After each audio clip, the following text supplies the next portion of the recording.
Hello and welcome, dear friends, to another edition of Umuntu, a special economic development program devoted to free ideas for promoting fairness and human well-being in Malawi.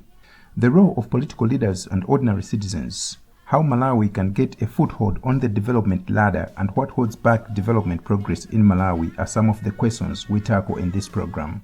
In today's edition, we are focusing on the critical situation of hunger in Malawi. About 4.4 million Malawians are facing hunger this year. We have no guest today, but I'll try my best to provide well-informed ideas for a constructive discussion. I'm your host, Crispin Dambula. Stay tuned.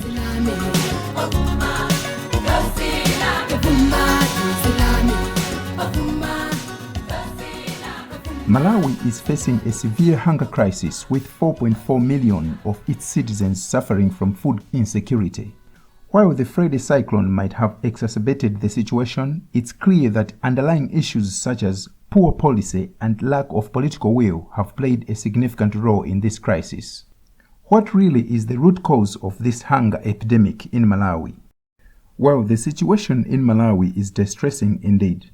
While natural disasters like Freddy cyclone can cause immediate food shortages, the underlying problems are systematic and require long-term solutions. Poor policy planning, inadequate agricultural infrastructure, and a lack of investment in food security measures have all contributed to the current crisis. Additionally, climate change impacts have made farming less predictable, affecting crop yields and food availability. It's disheartening to see the impact on millions of Malawians. The Malawi government recently announced plans to commit millions of dollars to help those affected by hunger. However, many argue that these funds should have been allocated earlier to implement preventative measures. Well, that might have helped, but what can be done to ensure lasting food security in Malawi and avoid such crises in the future? I think a reactive approach to hunger is not sustainable. To achieve lasting food security, the Malawi government must focus on proactive strategies. Here are some essential measures that should be considered. 1. Investing in agriculture. The backbone of Malawi's economy is agriculture. By investing in modern and sustainable agricultural practices, farmers can boost their productivity and resilience to climate shocks. 2. Irrigation and water management. Developing irrigation systems and efficient water management techniques can help mitigate the impact of erratic rainfall patterns, ensuring consistent crop yields. 3. Diversification of crops. Encouraging farmers to grow a diverse range of crops can enhance food security and nutrition, as it reduces reliance on a single crop that is vulnerable to climate variability. 4. Improved storage and post-harvest management. Proper storage facilities and post-harvest management techniques can reduce food losses and waste, ensuring food availability throughout the year. 5. Social safety nets.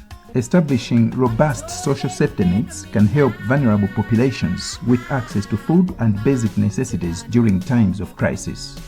These are indeed essential steps the Malawi government should consider taking to address the root causes of hunger.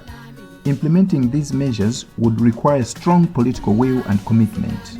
But how can the government prioritize these actions and garner support from both national and international stakeholders? I think political will is crucial in driving meaningful change. To prioritize these actions, the Malawi government must engage in collaborative efforts with various stakeholders, including civil society organizations, international donors, and local communities. By creating a comprehensive food security strategy and showing dedication to its implementation, the government can demonstrate its commitment to combating hunger effectively. Additionally, transparent communication and accountability are vital in building trust among the citizens and international partners. Governments can also seek support from global initiatives and organizations working towards sustainable development and food security to leverage resources and expertise. Indeed, collaborative efforts and transparency are key to success.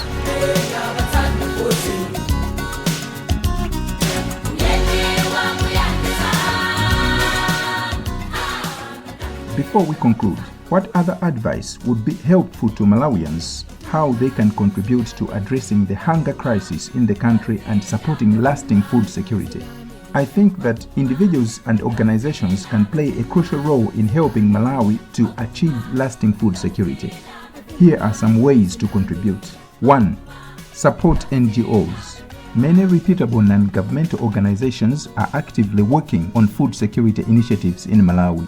Donating to or volunteering with these organizations can make a significant impact. 2. Raise awareness. Use social media and other platforms to raise awareness about the hunger crisis in Malawi and advocate for sustainable solutions. 3. Support local farmers. Choose products that support smallholder farmers and fair trade practices, both locally and globally. 4. Engage with policymakers. Reach out to government representatives and advocate for sustainable food policies and investments in food security. We believe that these are practical and actionable suggestions. It's crucial for all of us to contribute to positive change.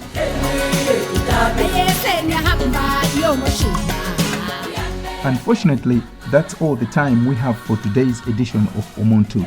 I want to make a special request to our listeners.